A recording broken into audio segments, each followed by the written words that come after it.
এই যে গভীর রাতে সেনা প্রধান বসছেন, প্রধান উপদেষ্টা বসছেন, দুজন মিটিংয়ে, কারণটা কি ছিল? মতানৈক্য না হয় পরে হলো, গভীর রাতে মিটিং এর কারণটা কি? আমি সময়টা সেই অর্থে যে আপনাকে কনফার্ম করতে পারবো তা নয়, হয়তো আপনার কাছে একটা সোর্স আছেও বলছেন, কিন্তু যেই জায়গাটা মানে টাইমিংটা কেন হয়েছে, এটা কি একজন আরেকজনকে সরিয়ে দেওয়ার চেষ্টা? ইউনূস চাইছেন যাতে ওয়াকার সরে যান, ওয়াকার চাইছেন ইউনূসকে সরিয়ে দিতে। আমি আপনাকে স্ট্রেট ফরওয়ার্ড একটা কথা বলি, সিম্পল অ্যাজ দ্যাট। এই সরকারকে সরিয়ে দেওয়ার জন্য সময় দরকার ক্যান্টনমেন্ট থেকে যমুনা যেতে যতক্ষণ লাগে ততক্ষণ। ঢাকার জ্যাম যদি হয়, ঢাকা একটু জ্যামের শহর, আধা ঘন্টা লাগলে আধা ঘন্টা দূরত্বের মধ্যে ইউনূসের ভাগ্য ঘুরছে।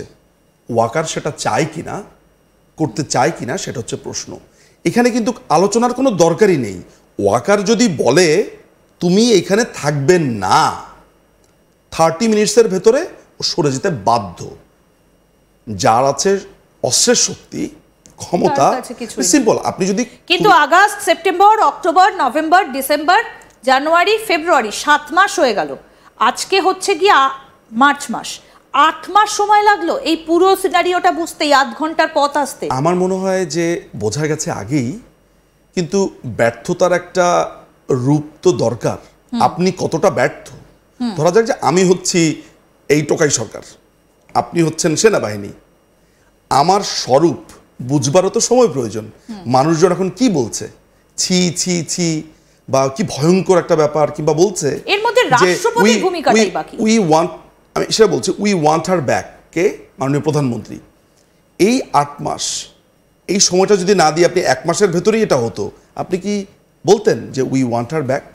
আপনি তো নিজেই দেখছেন। সো যত সময় যাচ্ছে এই ব্যর্থতা তত পরিষ্কার হচ্ছে। এটা ইন সাম কনটেক্সট, এটাকে আমি পজিটিভলি দেখি। যত প্রতিদিন তাহলে ইউনূসকে সরাতে তত বেশি সুবিধে হবে, মানে ব্যর্থতাটা যদি সামনে প্রকটভাবে দেখা যায়। ও তো আসলে ব্যর্থ, ওকে এখন শুধু একটা লাথি দিয়ে সরানোটা বাকি আছে। Sorry for my language, but this language should be used for him. রাষ্ট্রপতির ভূমিকাটা কোন জায়গায়? তিনি কি নিউট্রাল নাকি ইউনূসের দিকে ঝুঁকে রয়েছেন? দেখুন, রাষ্ট্রপতিকে যেভাবে প্রেসারে রাখা হয়েছে, রাষ্ট্রপতিকে আমি কোনোভাবেই মনে করি না, আমি রাষ্ট্রপতির ব্যাপারে এই কারণে বলতে চাচ্ছি না, রাষ্ট্রপতি এমনি একটা সঙ্গীন অবস্থাতে আছে, ওনার মতামতটা সম্পর্কে জানি না, কিন্তু একজন সুস্থ মানুষ ইউনূসের পক্ষে থাকতে পারে না। ফলে সেই ধারণাও যদি করি, তাহলে রাষ্ট্রপতি এই বছর ভাষা দিবসের অনুষ্ঠানে দেখলাম এই প্রথম রাষ্ট্রপতি এবং প্রধান উপদেষ্টা একসঙ্গে গেলেন না শ্রদ্ধা জানাতে। এর আগে তো আসলে এর আগে প্রধানমন্ত্রী আর রাষ্ট্রপতি একসাথে বা আগে পরে যেতেন, বা যেতেন সেম ডেতে। স্বাভাবিকভাবেই আপনি তো দূরত্বটা আপনি জানেন যে ইউনূস হচ্ছে একটা, আপনি আপনাকে বলুন, একটা লোক তার কিছু টোকাই বাহিনী দিয়ে এবং ষড়যন্ত্রের মাধ্যমে, টাকার মাধ্যমে, পশ্চিমা টাকার মাধ্যমে, বাইডেন প্রশাসনের টাকার মাধ্যমে ক্ষমতা দখল করেছে। আমাদের দেশের লোভী মীর জাফর যারা আছে, খুনিরা যারা আছে, তারা এই টাকা খেয়ে এখন সরকার কি, সরকারের সাথে তার সংগঠনগুলো যদি একীভূত থাকে তাহলে সরকার টিকে থাকে। ফলে অনেকেই বেইমানি করেছে, অনেকেই তার কথা রাখেনি, ফলে যেটা হয়েছে এটা পেরেছে। সো রাষ্ট্রপতি একটা নির্বাচিত সরকারের মাধ্যমে আসা একটা রাষ্ট্রপতি, অর্থাৎ মাননীয় প্রধানমন্ত্রী শেখ হাসিনা বা ওই সরকার থাকা একটা একটা রাষ্ট্রপতি। ফলে আমার কাছে মনে হয় না যে আদর্শগত চিন্তাগত মিল শাহাবুদ্দিন সাহেবের সাথে এই জঙ্গি ইউনূসের আছে। ফলে এটাই তো স্বাভাবিক যে তারা একসাথে যাবেন না। তিনি একজন মুক্তিযোদ্ধা, শাহাবুদ্দিন সাহেব একজন মুক্তিযোদ্ধা, ফলে কেন একটা রাজাকারের ছানার সাথে তিনি যাবেন?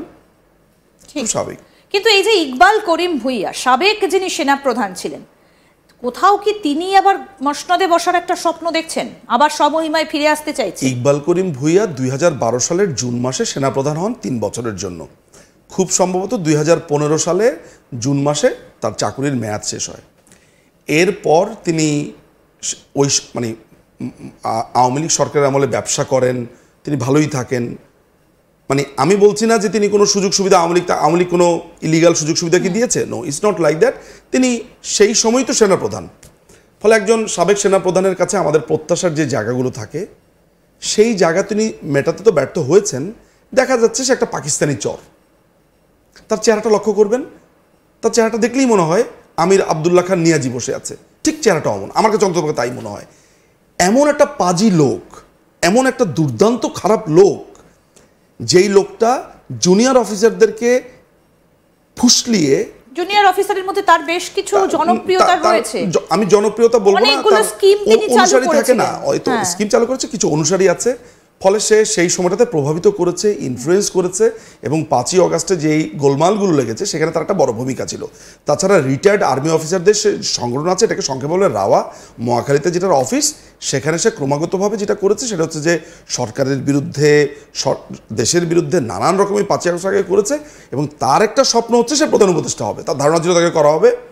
এখন সে ওই ধান্দাতেই আছে যে কিভাবে এই সরকারের ভেতরে ঢোকা যায়, এবং তার একটা রাইট হ্যান্ড হচ্ছে এই ফয়জুর রহমান, যার কথা বলছি, এই জঙ্গি কিউএমজি বা কোয়ার্টার মাস্টার জেনারেল। অর্থাৎ ভেতরে ভেতরে কিছু একটা প্রক্রিয়া কিন্তু ইতিমধ্যে শুরু হয়ে গিয়েছে। মধ্যরাতের এই যে বাক্যালাপ, সেখান থেকে একটা তুমুল বাক বিতণ্ডা। প্রশ্নটা এখানেই, তাহলে কি এবার সেনাপ্রধান একেবারে স্বমহিমায়? বাংলাদেশে কি সেনা নামতে চলেছে? দাদা, মনে হয় খুব শীঘ্রই এই সিনারিওটা একদম পরিষ্কার হয়ে যাবে। আপনি বলছেন যে ক্যান্টনমেন্ট থেকে যমুনা যেতে, আমি জানি না, আমার একটা মিনিট যদি কথা বলার সময় থাকে, আমার এই প্রোগ্রাম যদি ওয়াকারুজ্জামান দেখে থাকে এবং যদি তিনি বুঝেও থাকেন, তাহলে তাকে একটা অনুধাবন করতেই হবে, সেটা হচ্ছে এই দেশটা কোথায় যাচ্ছে। তিনিও খুব ভালো করে জানেন কোথায় যাচ্ছে। এই দেশকে যদি তিনি ভালোবেসে থাকেন, এই দেশের সার্বভৌমত্বে যদি তিনি বিশ্বাস করেন, তিনি বুঝতে পারছেন যে তাকেও যদি দায় এড়াতে হয় ভবিষ্যতে, তিনি 5ই অগাস্টে যা করেছেন এগুলো ছাপিয়ে যদি তিনি মনে করেন একটা ভালো কাজ করতে চান, তাকে একটা সুষ্ঠু ইলেকশনের ব্যবস্থা করতে হবে, যেখানে আওয়ামী লীগ, বিএনপি, জাতীয় পার্টি, তারপর চরমনাইয়ের হুজুরের যে পার্টি আছে তারা হোক, ওই তালপাখা মার্কা বা অন্যান্য যে পার্টি টাটি আছে বাংলাদেশের, সবাইকে অংশগ্রহণ, সেই সব পার্টিগুলো অংশগ্রহণ করতে হবে, এবং কেউ যাতে কোনো এক্সট্রা সুবিধা না পায়। এই যে বাংলাদেশ আওয়ামী লীগকে বাদ রেখে ইলেকশন করবার যেই চিন্তাটা, এইটা হবে তার জন্য নিজের পায়ে নিজে কুড়াল দেওয়া, 1 নাম্বার। 2 নাম্বার হচ্ছে তার উচিত এই ব্যাপারে কথাবার্তা বলা, যে একটা অন্তর্বর্তীকালীন নয়, যেহেতু এখন আবার আপনার তত্ত্বাবধায়ক সরকারটা নতুন রায়ের মাধ্যমে ফিরে এসেছে, আমার সেটার দ্বিমত আছে, কিন্তু যেহেতু আইনের মাধ্যমে এসেছে, তাহলে কিন্তু তারা চিন্তা করতে পারে যে তত্ত্বাবধায়ক সরকারের কে আসবে, নিউট্রাল কে আছে। ওয়াকারের উচিত সে যেই কথা 5ই অগাস্ট দিয়েছিল যে আমি আপনাদেরকে কথা দিচ্ছি আইন শৃঙ্খলা রক্ষা করব, সে যেন তার এই ওয়াদা বা কথা তিনি করতে পারেন, এবং এটা তার দায়িত্ব। এবং তার পক্ষে কিন্তু it's a matter just 5 minutes, অর্থাৎ সেনা ভবন থেকে যমুনা পর্যন্ত হেয়ার রোডে যেতে ঠিক যত সময় লাগে, ইউনূস ঠিক ততক্ষণই ক্ষমতা থাকতে পারবে। আর এই যে ছাত্র জনতা যে টোকাই দেখছেন, লাঠির 3টা বাড়ি দিলে আর বুট দিয়ে 2টা লাথি মারলে এগুলো যে কোথায় থাকবে, এগুলোর বাপ দাদার খবর থাকবে না, ফলে ওদেরকে নিয়ে আমরা চিন্তাও করছি না।